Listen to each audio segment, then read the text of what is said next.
महाभारत भाग क्रमांक 95. यक्षाचे वरदान. युधिष्ठिराच्या उत्तरांनी यक्ष अत्यंत प्रसन्न झाला. वृद्ध भावांचे जीवन परत देण्याचे वरदान देताना युधिष्ठिराने नकुलाच्या जीवनाची याचना केली. यक्षाला आश्चर्य वाटले. कुंतीपुत्र असलेल्या भावांपैकी एखाद्याऐवजी त्याने माद्रीपुत्राचा विचार का केला?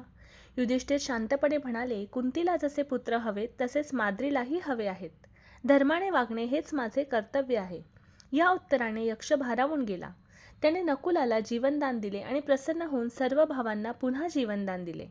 तेवढ्यात यक्षाचे रूपांतर धर्मराज यमात झाले. तो म्हणाला, मीच तो यक्ष होतो. तुझी धर्मनिष्ठा तपासण्यासाठी मीच तुझी परीक्षा घेतली.